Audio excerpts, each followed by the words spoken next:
Um, my name's Don Schaffer, and I'm soon to be the outgoing president and CEO of RSF Social Finance, based in San Francisco.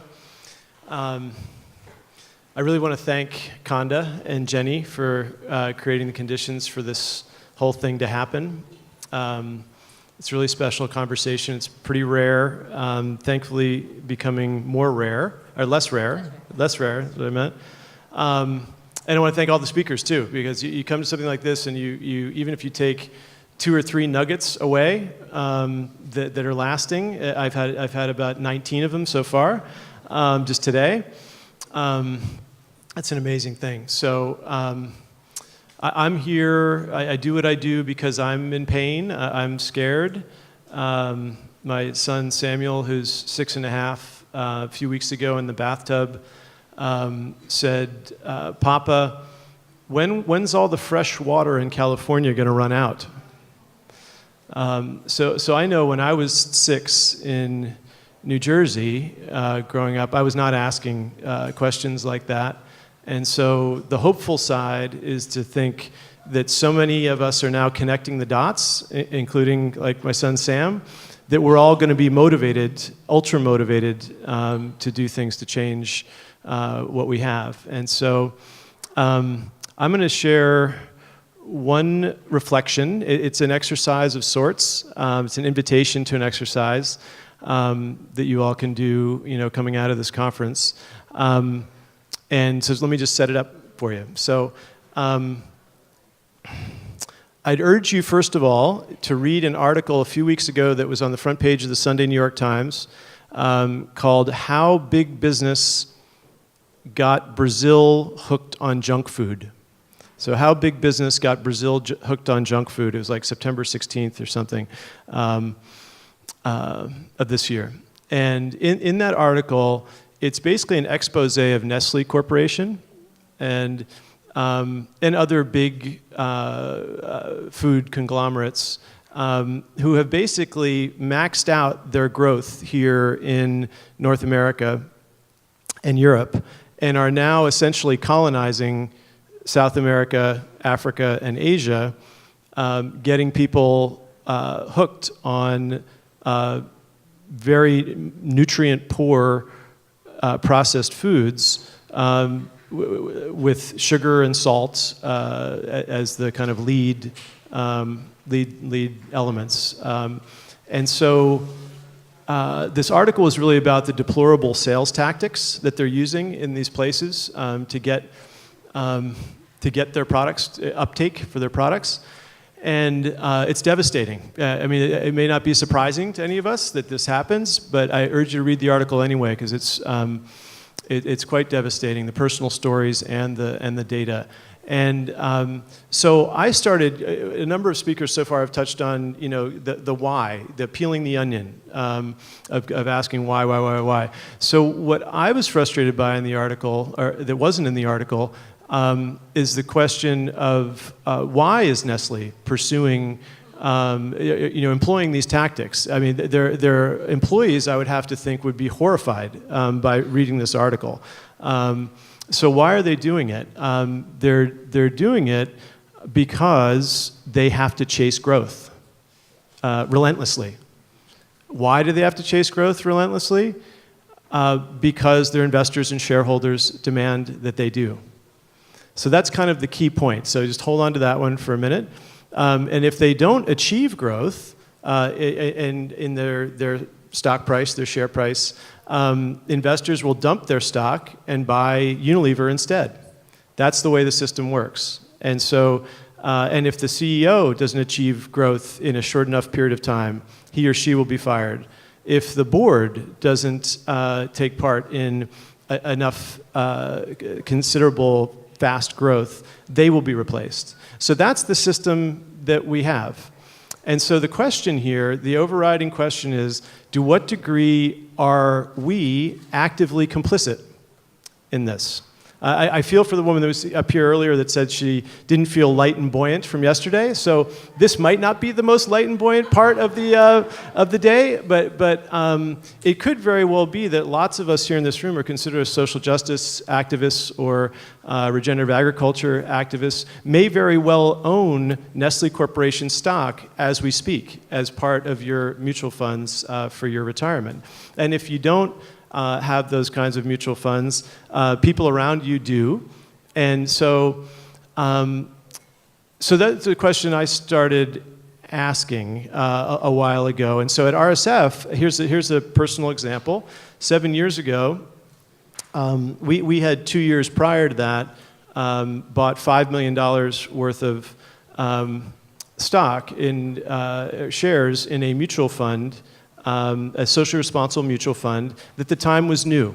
And we were $5 million of the first 100 million that they raised. They're now multi-billions and kind of a darling of the socially responsible mutual fund industry. And let's just call it an industry for what it is. And so they had Nestle as a top 10 holding in their mutual fund as one of the shining stars of the ESG mutual fund industry or socially responsible mutual fund industry. And so I went to New York and I read some things about Nestle's relationship to water. This is like a previous scandal, before the one I just talked about a few weeks ago, and said, how can you justify holding Nestle as a top 10 holding in your social responsible mutual fund? And their response was really extraordinarily thin.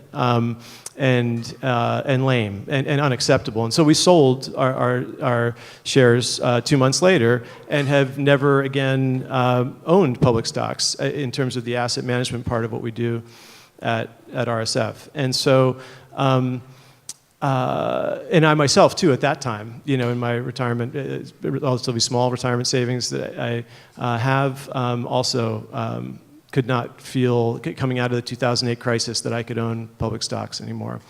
So that's really the question is, how can we show up in the world with as much consistency as possible between the passion we have, the values, core values that we have, how we express ourselves in the world through our money, whether it's at the store, whether it's the bank where we have our accounts, whether it's how we invest. And so that's the exercise I invite you, that's the inquiry I invite you to engage in. And the hopeful side is a twofold thing that's happening right now that I'm witnessing firsthand, and is what I'll be engaged in, what I'm doing next in my life, as I have been at RSF, which is that there are more and more investors who are accepting that because of the urgency of our situation right now, because of everything that we're all experiencing, investors have to accept more risk, lower financial returns, and less liquidity. In my opinion. Otherwise, if we keep seeking the same returns, the same liquidity, the same level of risk, we will keep getting what we've got, and we will keep having the Wall Street driven financial system that we all, I think, are questioning the assumptions of here will continue. So, but the good news is many, many more of us are consciously signing up for that. And then on the other side, there are so many more social entrepreneurs who would not be in business but for the social and environmental mission that they have, and who are thinking much more creatively about this idea of as much growth as possible in the shortest possible time as being the paradigm that they want to answer to with their business. And those entrepreneurs and those investors are finding each other more and more and more and more thanks to events like this. So. Thanks very much for having me, and I'll turn it over to Michelle.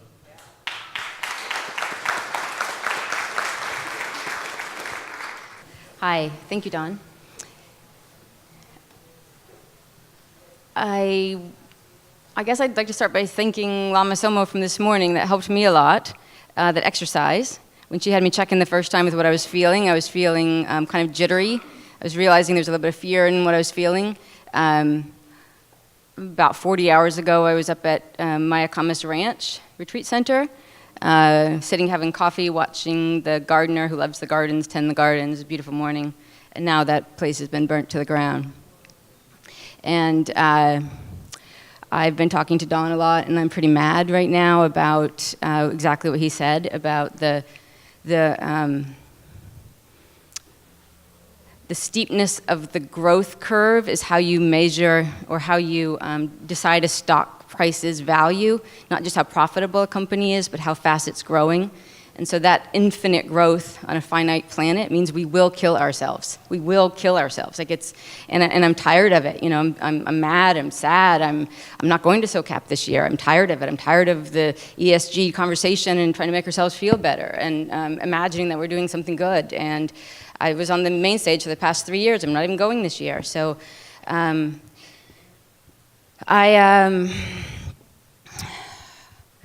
I also want to thank Reverend Angel this morning for the big whys. I was that kind of kid also. When my mom tells the story of walking me out of the first day of kindergarten and with a super annoyed teacher, sort of dragging me along because, you know, why does this kid ask so many questions? And I was definitely one of those kids who's a little oblivious and sitting in the front row, and why, and why, and why? And so the teacher asked me, why do you ask so many questions? And I said, well, and I wasn't persnickety, I was like youthful, and I meant it. And I said, well, the one who asks the most learns the most, you know? And this is my last week at Bali, being the founding executive director for 17 years, working with hundreds of thousands of businesses all across North America and investors and philanthropists who have been building local living economies where they are. And great work's happening.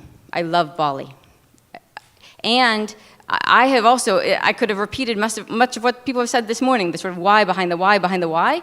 I've seen people start to compete over, being the most, the best, the top of the sustainable food pile, you know, and I've got the product that's going to dominate the cooperative market, you know, and I am crushing the love economy, you know, and so then, right?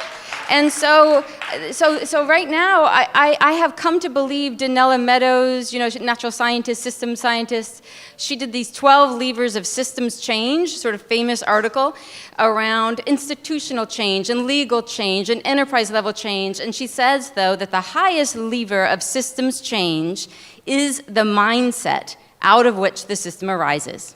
Everything everybody said today.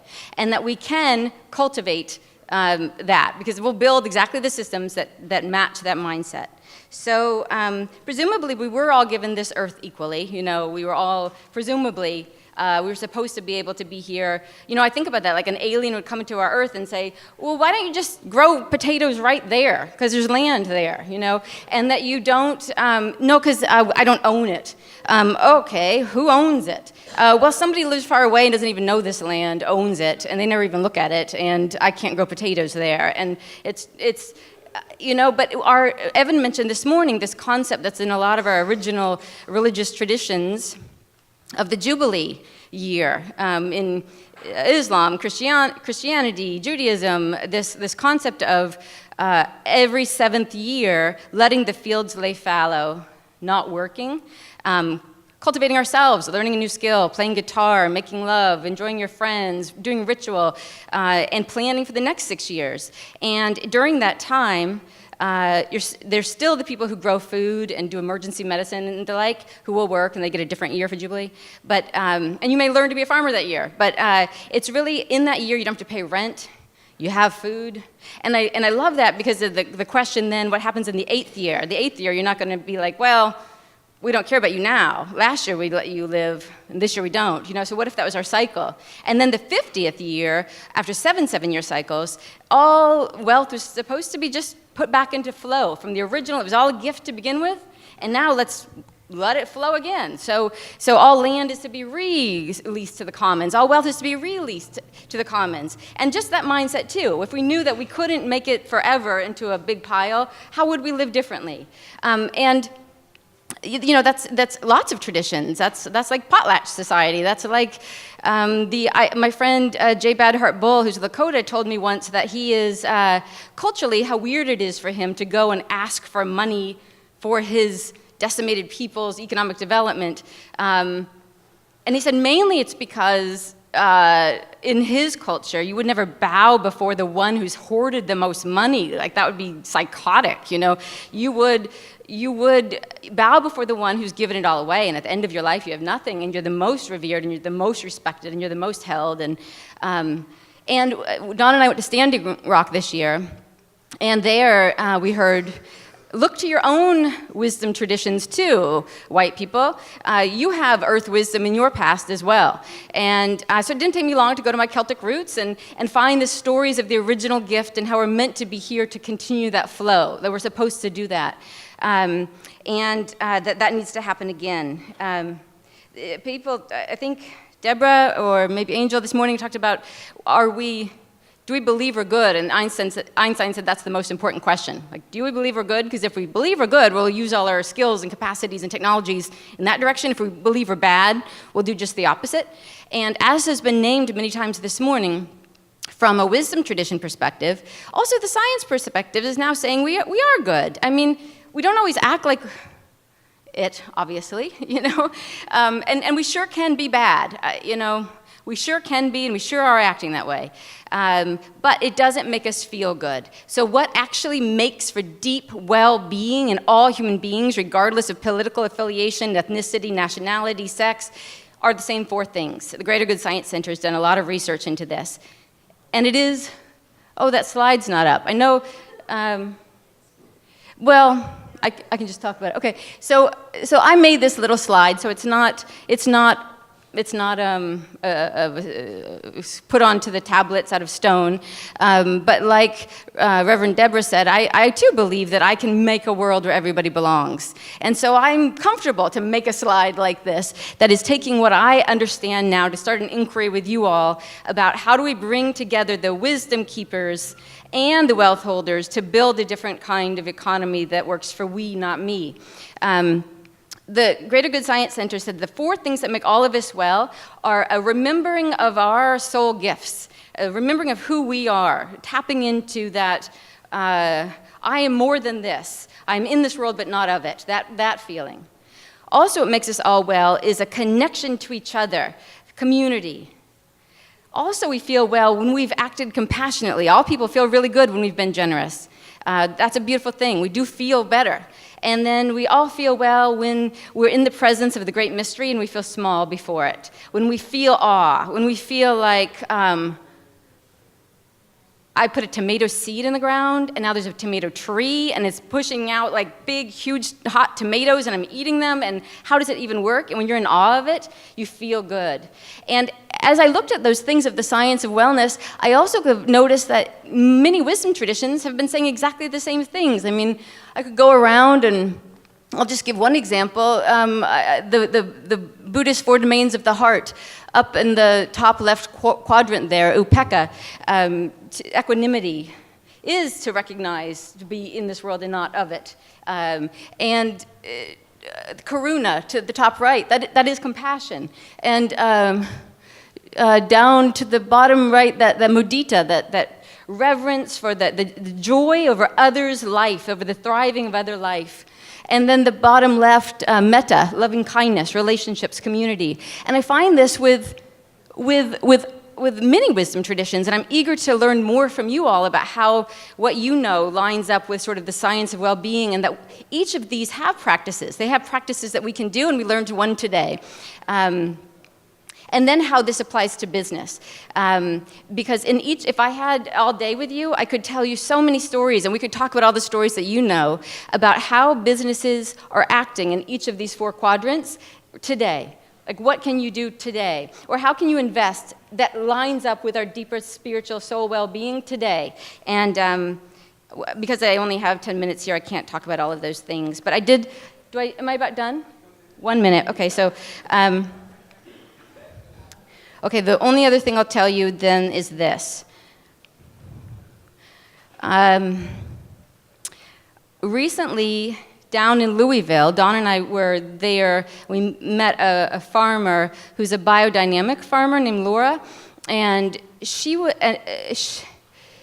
she and I were talking about this love laboratory, which is what I've been calling it, imagining that this whole thing was designed perfectly, this Earth, this planet, that the fact that we've got gravity and distance, so I can't be with two people at the same time, and age and sickness and heartbreak and forgiveness, all the nuances that are this planet, it's the perfect laboratory to feel how big love is. You know, if we were just sort of like one big flat ohm sound, we wouldn't know how big love is. And this provides this perfect love laboratory. And I believe really the only things that we're called to at this very moment are to practice to know that in ourselves, how big love is, and then to reinvest the gifts, the assets that were originally given to us from this earth forward, to reinvest the assets of this earth to all, to know that love and to reinvest that. So I was talking to her about that, and she said, as a biodynamic farmer,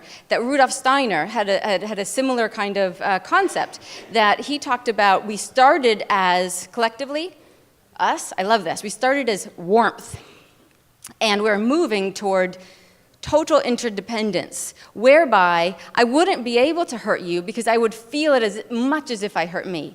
And so that is, this place was designed perfectly as a love laboratory, but that we are also under threat right now of destroying the laboratory. And she said there are 3 ways that that could happen. One, that we were, I love these ideas, you know, we're sent, our form, our blueprint came from the cosmos, but it must be filled with vital matter of this earth. And because we're destroying the soil and the vitality of it, we could destroy our ability to continue our evolution toward interdependence. And that fits right in the bottom one, the reverence of the whole, the natural world, the bottom right. And she also said that we could destroy this love laboratory if we destroy the form. So if we start to merge machine and man, for instance, or genetically modify what we are, we could end this experiment. And then third, we could literally, in these times, our humanity could float away. We could right now, when we have last year 30 governors in this country saying we will not, publicly proud to say we will not accept Syrian refugees, 54% of whom were children, running from war. It's our only really important thing to do as an adult human being of our species, is to make sure the babies are cared for.